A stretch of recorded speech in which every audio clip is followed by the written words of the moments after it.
Hey, Molly. Are you there? I was just curious if you saw the condo photos that I sent you earlier. The view is from so high up. I was just so excited that I had to show everyone my new view. And it has a huge living room and even a concierge. I knew that getting with a CFO would be a good idea. Having a rich husband is great. No, actually, I didn't look at the photo and I don't appreciate all your bragging. So please just leave me alone, all right? You know, if you don't want to talk to me, you could always just block me. But the fact that you haven't until now means that you secretly want to hear about how amazing my life is. Yeah, that's really not what's going on here at all. And I haven't blocked you because you're my sister. I only haven't blocked you for that reason and that alone. You always have the same old lame excuses. Do you know that? If you really loved George, then you'd have blocked me by now. Or do you think that you'll somehow be able to take him back from me? Because I can tell you right now that that's not going to happen. George doesn't have even an ounce of feelings left for you, so there. Oh boy, here we go again. I'm just saying that it's clear you can't let him go. Or the fact that I was able to steal him from you. But it's your fault for not keeping your eyes on that rich man of yours. And to think that you two had been dating for 5 years before I was finally able to make him all mine. I knew that you two were even thinking about marriage, but I guess I put an end to all of that right away, didn't I? So why don't you just accept that I've won and just leave us to be in peace already? You're the one who messaged me in the first place, and I don't want George back at all, thank you very much. Why can't you just accept that I have a lot of complicated feelings about all of this? I mean, you're my sister, but I wish that you would quit rubbing this in my face all the time. Oh man, you really are just such a crybaby. Do you know that? You think your crocodile tears are going to change anything? If anything, it just makes me think of you as all the more pathetic. That's exactly what I'm talking about. You don't have to be like that to me. Yeah. You can say whatever you want, but all I hear is a little loser asking for her boyfriend back. It's not cute, though, and you won't be getting George back. I'm not trying to get pity from you, or get George back. How many times am I going to have to say that? Yes, we were talking about getting married, but we're apart now, and I don't think about it. And besides, he was the one in Get With You, so why would I want to marry a man like that now? There you go, making up all those lame little excuses again. It really is just sad, you know? But maybe he left you because you're such a crybaby? And for that, I'm going to have you in the very back at mine and George's wedding. Wait, what? What wedding? What are you talking about? Oh, didn't you hear? We're going to be getting married this year. He told me that he can't wait any longer and wants to do it right away. You have got to be kidding me. I was shocked when you two moved in together, but now you're telling me that you're getting married too? Well, duh. I mean, George is already 30 years old. And I guess that his dad had a long talk with him about taking responsibility. Not to mention he has a lot to think about with work. So we figured the easiest thing to do would just be to marry each other as soon as possible. Oh, I see. Well, no, I hadn't heard any of that at all. Oh, don't worry. You'll be getting an invitation when we have more details figured out. But just remember that you're going to be kept to the very back of the whole affair. I can't wait to see your crying face at the very end of the walkway. Yours is going to be the last that we see before we drive off into the sunset together.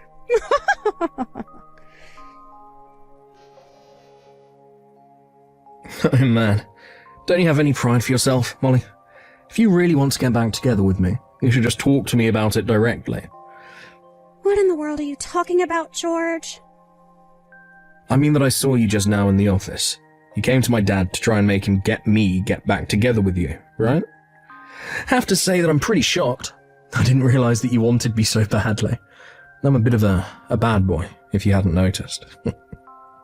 Literally, what in the world are you talking about? Have you hit your head or something like that? I don't want anything to do with you ever again, And your dad called me here to talk to him about something else. And just why would my dad want to talk to my ex-girlfriend, He doesn't associate with bottom feeders like you. He's too busy. He was suspicious about why we broke up after 5 years just for you to end up with my sister. And he was surprised to hear about you and my sister getting married, so he called me to discuss that. Oh, yeah, that does sound like him, I guess. He just can't learn how to mind his own business. But who cares who I date? It's my choice. He needs to learn to butt out and let me live my life. I think it's that your dad is worried about you and wants to make sure that you're making good choices. Yeah, I'm sure that's the excuse he gave you for his actions. But it's so obvious that you came to the office today to try and beg for me to get back together with you. Your obsession with me is really just getting sad at this point, Molly. I think the only person who thinks anyone is sad here is your dad about you. In fact, he apologized for your actions to me today. He apologized for what you did, and then he gave me a rather thick envelope. Oh, I get what's going on now. You were blackmailing my dad about what I did so that you could get a big payout. Is that it? You have got to be kidding me. Do you really think that's what's going on? You know that we weren't even engaged yet, right? Oh, but I get why you'd be mad about wasting 5 years of your 20s with me. I would want to pay out too if I was a poor little nobody like you. But man, it really is sad when you get caught red-handed taking money like that, isn't it? You really have no idea about anything that happened between your dad and I. But yes, if you really must know, he did give me some money. There you go. I called it. I guess at least there was a silver lining to getting dumped by me after all. I hope you think of me when you spend that money. Again, you have no idea at all what you're talking about, and the only person I feel any gratitude towards is your father. I know that you and my sister are getting married, but I wouldn't do anything more to upset your dad. He really is getting on his last straw with you. Ah, well, thank you so much for your concern, but I think I'm going to keep on living my life however I want. Especially if that means avoiding marrying an old hag.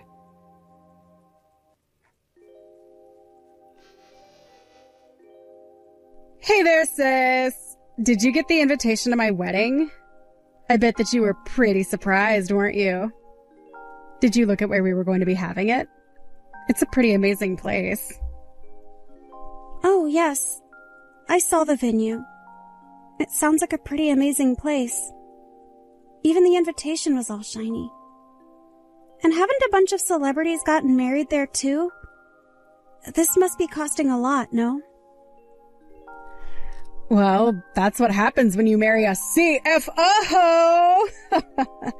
Did you really think we were going to have some tiny wedding? And the catering is being done by one of the best places in the city, too. We've even got a Michelin chef to create the menu for us.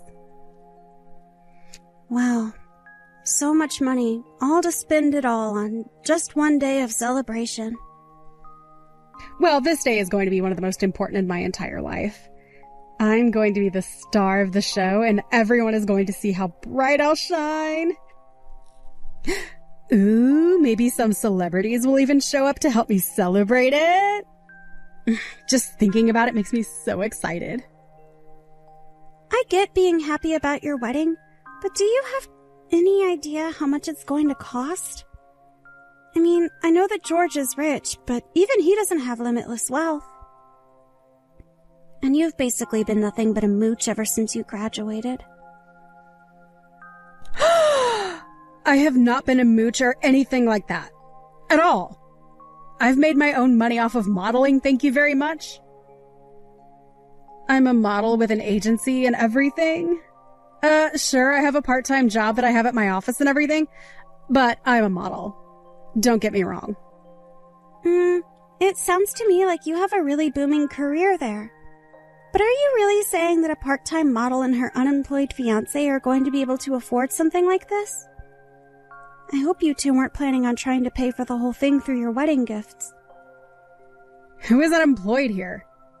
Besides, there's really nothing to worry about at all. I mean, George's dad is going to be paying for it all anyways, so we're not going to be paying for anything. Hold on a second. You mean that George's dad really said that he's going to pay for it? Oh, come on! Surely you can't be surprised about that, right? I mean, of course he was going to. George is the CFO of his company. Of course his dad is going to pay for the wedding. Not just the venue. He's going to pay for the catering and staff and everything. We won't have to spend a single dime. But what I want to know is, if George's dad really actually promised that he would pay for your wedding, I mean, did he actually say those things? Because as far as I know, his dad really didn't seem to approve of his son sneaking around one bit. Oh, George told me all about how you were called into his father's office and how you probably tried to rat us out for your own benefit. But even then, there was no scolding that came or anything. Don't you get it? This just proves that I've won. I'm in and you're out, and that's that. He clearly approves of our wedding, and it's obvious that he's going to support us. Okay, I mean, I wasn't going to throw a fit about it or anything like that. I was just curious about what he said is all. And just why in the world do you even care now that this doesn't even involve you, huh? Did you really think his dad wouldn't support his own son? I mean, you know that George is going to take over the company once his dad steps down, don't you? There's no way that he wouldn't pay for a wedding with so much on the line. Well, that's interesting that you say that, because I'm actually not so sure he is going to be taking over. You really have no idea what you're talking about. You're just jealous because we're going to have the amazing wedding that you never could. But don't worry, it's not like we're not going to invite you. In fact, the both of us really hope that you show up. We want to rub your face in our success. Well, I'm your sister, so of course I was going to be at the wedding. But you said you were going to sit me in the back. So I'm still wondering if you even have a seat actually saved for me at this point. Oh, come on. That doesn't mean you're going to miss the wedding, though, right? You have to be there to sit in the back and look all sad for us. And you have to make sure to bring us a big wedding gift. We won't be accepting anything less than about 10 grand. Hold on a second. You're not really asking your guest to be giving you $10,000 as a gift, are you? Oh, come on. This is going to be the wedding of a lifetime. Did you really think the ticket to get in was going to be cheap? Besides, don't you want to come and see your one and only little sister getting married? This is never going to happen again. Surely money's no object for you to be there for me, right? What in the world are you talking about? How can you seriously be asking for that? That's just absurd. But you're missing some of the perks that you get of sitting in the front row. That means that when you walk through the door, you've already found your seat. Honestly, in a lot of ways, you're getting the VIP treatment. Don't you see that? I have no idea who in their right mind would pay $10,000 for entrance into any kind of wedding. But I'm certainly not going to be shelling out that sort of cash to go see some failed model get hitched. Excuse me. What did you just say? What's the matter with you? Fine then. Since you and I are sisters, you'll only have to bring $1,000. How does that sound?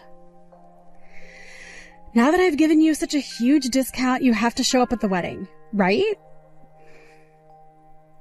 You really are just completely out of line right now. And just why should I have to show up there anyways?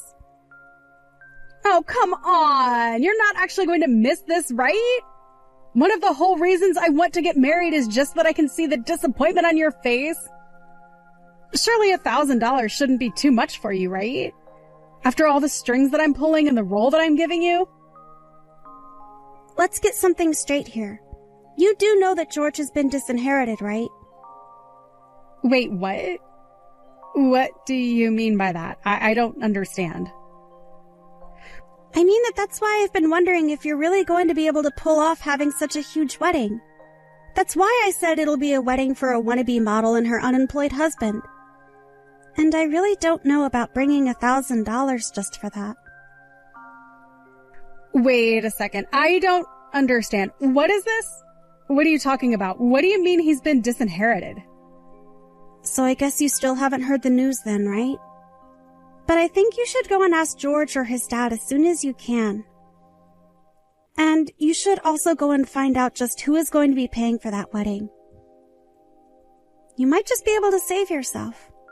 Or your wedding if you try and act fast. What the heck is going on here? Why in the world did you tell Tina that I had been disinherited? What's the matter with you? That things were going so well, and I finally thought that we were going to have some smooth sailing, and then you have to come along and blow everything up. Oh, I'm sorry. Did I ruin your plan to defraud my sister through her marriage to you? It's not my fault that your dad chose to do what he did. Besides, I know that it's not just that. He's cutting you off everywhere. I know that he took your fancy black card, and I bet that isn't going to be giving you a dime for your wedding. But I still just wonder what you've been telling Tina in the midst of all of this. And just how did you think it was going to be smooth sailing? I mean, what did you think was going to happen once you two are married and she finds out that you're out of a job? Shut up. I don't need you critiquing my plan. It was all going to work in the end, okay? Or at least everything was going to be just fine until you had to go and ruin it. Look, I thought I had done such a good job of hiding from Tina that my dad had cut me off, and when she found out, she flew into a huge panic. Oh, yes. I bet that she would have. And I don't blame her one bit for it. It really is ironic, though. She was getting married to you and thought that she'd be set for the rest of her life. You two even wanted to invite me so that you could try and rub my face in it. But now the only people who are going to end up regretting everything are you two. What's the matter with you? How dare you talk as if you're not a part of this? You did this. This is all your fault and you have to pay for this. Look, I have no idea what you told my dad or what he told you, but I just know that you had a part in all of this. Wow. Well, here's a side I didn't think I would see of you. You're so desperate now. But I'm sure that you already know all of what I told your dad. I already told you exactly what I did, of course. But you had quite a different attitude when I was there at the office. You were so cocky, weren't you? But, well, I mean, I thought you had come back to my dad's office to beg for him to make me get back together with you. And even if my dad did want to know the truth about how your sister and I got together, you didn't have to tell him the part about where I was cheating on you. But don't you realize the problems that you've made for us? I was so shocked when the day after I saw you at the office, my dad called me into his and told me the horrible news. There you go, like a child crying because you didn't get a toy that you wanted. You thought you knew exactly what was going on, but you don't know anything. Shut up. You don't know anything. I'm not crying. This isn't how things were supposed to go. I'd never seen my dad so mad at me before. Look, he's always given me whatever I want, and now I'm going to get nothing for the rest of my life. This can't be happening to me. I can't believe that you've gotten this far in life and you still act like such a petulant, spoiled child. It really is just pathetic. What did you say? You can't talk to me like that. It's not fair. Of course your dad spoiled you. You were his one and only son. I mean, I know all about how your mom died when you were young. So obviously your dad was putting all his hopes into you. I'm not shocked at all that he is upset with you. You don't know anything about me or my dad, so don't pretend like you do. You know, when your dad called me into the office to talk about you and my sister, he was so crushed. He just had no idea how he could have ended up raising such a scummy son. He even said that. I could hear his voice choking up and how disappointed he was in you. No, that can't be right. Please tell me this isn't true. This can't be happening to me. Well, I think you have more pressing things to worry about now. Like, how are you going to afford this huge extravagant wedding that Tina kept going on and on about? Why don't you quit crying like a baby to me and get the rest of your life in order, huh? After that, Tina messaged me crying about how overnight their wedding budget had been literally decimated. She realized that she was never going to get the huge wedding she'd been bragging about. But Tina was freaking out about the wedding and wondering about how she was going to get out of her relationship with George before it was too late. She missed her chance to act. George had already sent the wedding certificate to be filed away, and wedding or no, the two were legally husband and wife now. The two of them ended up moving into a cramped little apartment and had to take the first job that they could find. George begged his father for money over and over, but it was no use. He even burst into his father's building to beg for help, but George's dad later told me was carried out by security promptly. Ever since then, Tina has been too busy handling her own crazy life with her own terrible husband to bother me anymore. As I mentioned above, George's father and I still keep in touch. I had heard from some of the staff about how angry he had gotten at his son, but to me he had never been anything but kind and courteous. As for me, I was more or less able to rid myself of Tina and George and simply went on with my life. I was glad to have dodged that bullet and was satisfied that I had put an end to Tina's wedding plans before she would have ended up with the bill for such a huge affair. Whether she'll ever see it that way is another issue. Thank you for watching. If you liked this video, please give it a thumbs up and don't forget to subscribe to see more content.